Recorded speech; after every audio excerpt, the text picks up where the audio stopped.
তো অ্যাভারেজ মানে কি? অ্যাভারেজ মানে হলো গড়। আমরা সকলেই জানি অ্যাভারেজ মানে হচ্ছে গড়। অ্যাভারেজ মানে হচ্ছে গড়। গড় মানে কি? যে সমান করে ভাগ করা। গড় মানে হচ্ছে সমান করে ভাগ করা। সাপোজ যদি 4-5 জন বন্ধু রয়েছে, স্কুলে গেছো, কারো কাছে হয়তো 2 টাকা রয়েছে, কারো কাছে 5 টাকা রয়েছে, কারো কাছে 10 টাকা রয়েছে। তো একটা জিনিস কিনবে তোমরা, সকলের হয়তো ভাবলে যে টিফিন টাইমে একসঙ্গে বসে সবাই মিলে খাবে, মুড়ি চানাচুর হয়তো মাখিয়ে খাবে, তো একটা খরচা হবে। তো 5 জনের কাছে সময়ের কাছে কিন্তু সমান সমান নেই। তো যার কাছে যেটুকু আছে এক জায়গায় জড়ো করলে, তারপরে সেখান থেকে কী করলো, সবাই মিলে কিন্তু ভাগ করে খেলে। এবং তো এই যে কনসেপ্টটা যে সবাই মিলে ভাগ করবে এবং সমানভাবে ভাগ হবে, সেটা কিন্তু গড়। সাপোজ যদি আমি বলি যে প্রথম জনের কাছে হয়তো 10 টাকা আছে, দ্বিতীয় জনের কাছে হয়তো 15 টাকা রয়েছে, এবং থার্ড যে রয়েছে তার কাছে হয়তো 20 টাকা রয়েছে। তো 3 জন মিলে খাচ্ছে। এবার যখন কিনলো, কত দেখো 20, 30, 40, 45, টোটাল 45 টাকার জিনিস কিনলো টিফিন করার জন্য। কিন্তু যখন খাচ্ছে তখন তো বলবে না তুই 10 টাকা নিয়েছিস, 10 টাকার খা। বন্ধুদের মধ্যে তো একটা এই আন্ডারস্ট্যান্ডিং হয়েই থাকে, ভালো বন্ধুদের মধ্যে, যে একসাথে কিনলো, 3 জন মিলে ভাগ করে খেলো। এক একজনের কত টাকার করে খেলো? এক একজনের হয়তো 15 টাকা করে খেলো। তো এই যে যোগ করে 3 দিয়ে ভাগ করলাম, এটাই হলো গড়। এটাকেই বলছে, বাংলায় বলছে গড়, ইংরেজিতে বলছে অ্যাভারেজ। তো এইগুলো আমাদের কেন কাজে লাগবে? তো বিভিন্ন অঙ্ক আমরা দেখব, কিভাবে প্রশ্ন আসে সেগুলোও দেখব আমরা। এই অ্যাভারেজ কিন্তু আমরা তো দেখলাম যে গড় ভাগ করা, কিন্তু অ্যাভারেজ থেকে কিন্তু আমরা বড় বড় ক্যালকুলেশনও করে ফেলতে পারি। তোমাদেরকে দেখাবো, যেগুলো কিন্তু ট্রিকি কোশ্চেন দিয়ে থাকে, যে তোমাদেরকে হট করে ডাইরেক্ট বললো না যে অ্যাভারেজ বের করো, কিন্তু এমন একটা টার্মস, এমন একটা ল্যাঙ্গুয়েজ দিয়ে দিল যে তোমাকে অ্যাভারেজ দিয়ে করলে জিনিসটা কিন্তু সহজে করতে পারবে। অন্য মেথডে অ্যাপ্লাই করলে কিন্তু তোমাকে অনেকটা ক্যালকুলেশন করতে হবে। এই জিনিসগুলো কিন্তু অ্যাভারেজ করে আমরা কিন্তু এর বেনিফিট পেতে পারি। তো চলো শুরু করি, ম্যাথ প্রবলেমে যাই, তাহলে হয়তো তোমাদের ভালো লাগা অসুবিধাগুলো আমরা বুঝতে পারবো। তোমরা জিনিসগুলো যখন আমরা করব তখন আরও ক্লিয়ার হয়ে যাবে। প্রথমে যে প্রবলেমটা রয়েছে দেখো, একদম বেসিক প্রবলেম। অ্যাভারেজ মানে গড়, যোগ করতে হবে, টোটাল যোগ করে যত জন রয়েছে তত দিয়ে ভাগ করতে হবে। অ্যাভারেজের ক্ষেত্রে তাহলে কি হলো, দেখো এখানে কি বলেছে, 1, 2, 3, 4, 5, 6, 6টা নাম্বার দিয়েছে। এই 6টা নাম্বারে কি বলছে, নিম্নলিখিত সংখ্যাগুলির গড় কত। তো এই 6টা নাম্বারের গড় বের করতে গেলে আমাকে কি করতে হবে? আমি এর আগেই তোমাদেরকে বললাম যে যখনই আমি গড় বের করব, কি করব, টোটাল যতটা রয়েছে সবগুলোকে যোগ করব, এবং যোগ করার পরে আমি যতটা যোগ করলাম, কটা এখানে টার্মস 1, 2, 3, 4, 5, 6, 6 জনের টোটাল যোগ করেছি, তাই 6 দিয়ে ভাগ করব, তাহলে যেটা পেয়ে যাব সেটা হলো আমার গড়। তাহলে যোগ করা যাক। প্রথমে দেখো 4, 6, 10, 4, 14, আর 8, 22, 22 আর 6, 28, হাতে থাকলো 2, 6, 2, 8, 7, 15, 21, 21 আর 8, 29, 33, আর 7, 40। তাহলে টোটাল হলো যোগ করে 408। যোগ করে হলো 408। আমি কতজনের যোগ করলাম? 6 জনের। তাহলে এটাকে 6 দিয়ে ভাগ করব। দেখো 6, 6, 36, 48, 6, 8, 48। এই যে 0 হয়ে গেল, ভাগ শেষ। এই যেটা আমি পেলাম ভাগফল পেলাম, এটাই কিন্তু হচ্ছে আমাদের গড়। তাহলে আমাদের এটা গড় হচ্ছে 68। তাহলে আমাদের অ্যান্সার হচ্ছে 68। এটা হলো সঠিক অ্যান্সার। এবার তুমি বললো যে যোগ করে তারপরে আমি ভাগ করছি। এইটা দেখো উল্টোপাল্টা নাম্বার রয়েছে, তার জন্য কিন্তু এইভাবে আমরা করে ফেললাম। এবার নেক্সট দেখো, এগুলো কি কোনো গড়ের কি কোনো শর্টকাট রয়েছে বা কিছু মেথড আছে, কিছু সূত্র রয়েছে? হ্যাঁ, অবশ্যই সূত্র রয়েছে, সেগুলো আমরা দেখব এই প্রবলেমটাই। কি রয়েছে দেখো, বলছে প্রথমে 100টি সংখ্যার গড় কত। এবার মাথায় তুমি হট করে দেখে তোমার মনে হবে কি 1 থেকে আমাকে 100 পর্যন্ত যোগ করতে হবে, তারপরে সেটাকে 100 দিয়ে ভাগ করতে হবে। তো এইভাবে অবশ্যই করা যায়, কিন্তু টাইমটাও লাগে, এবং এর কিন্তু নির্দিষ্ট সূত্রও রয়েছে, 1 + n/2। এটা হলো গড় ইন্টু n, যেটা হচ্ছে এর সূত্র। তো সূত্রটা কিভাবে আসে, 1 plus n by 2 into n, এটা হচ্ছে এর যোগ, এটা হচ্ছে এর গড়ের সূত্র। এবার মোট করলে n দিয়ে গুণ করতে হবে, সেটা অবশ্যই করবে। তো এই সূত্রটার আমি তুমি আমাকে বলবো যে এইটা যদি মনে না থাকে কোনো ব্যাপার নেই, তুমি ভুলে যাও, দরকার নেই। যদি একটা বেশি সূত্রটা তুমি তো হয়তো 1 থেকে 100-র জন্য বলছো, কিন্তু অন্য কিছুর জন্য হলে কি করবে? তো আমি একটা জেনারেল ফর্ম বলছি, জেনারেল সূত্র, যেটা কিন্তু তুমি সব প্রবলেমে অ্যাপ্লাই করতে পারবে। এর যে সূত্রটা যেখান থেকে তৈরি করা হচ্ছে, যে এখান থেকে ডেরাইভ করা হচ্ছে, সেই জিনিসটা আমি বলবো। কি রয়েছে দেখো,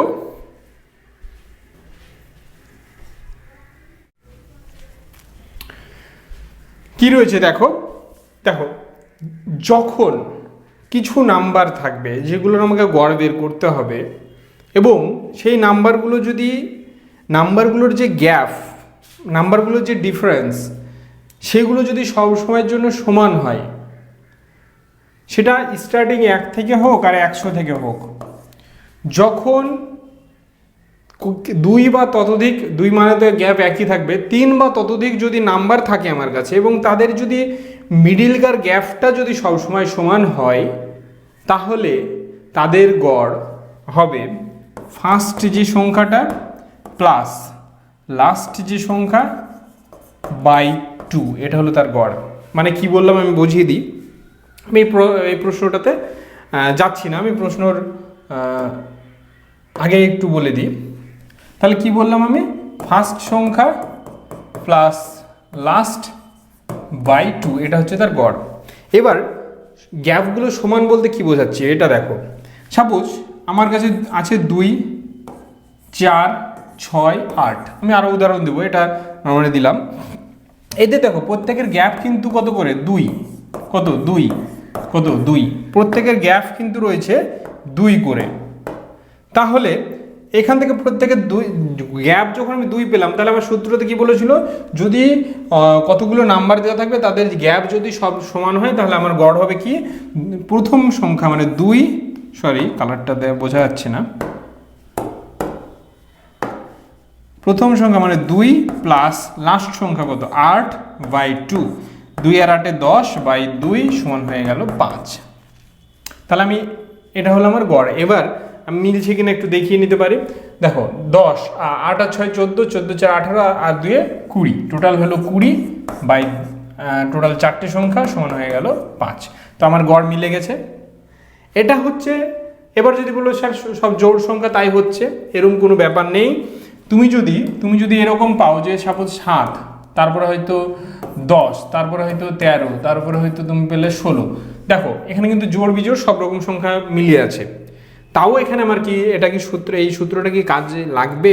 অবশ্যই কাজে লাগবে। কীরকম দেখো, ফার্স্ট সংখ্যা, যেহেতু এখানে গ্যাপ দেখো প্রত্যেকটা গ্যাপ কত? 3।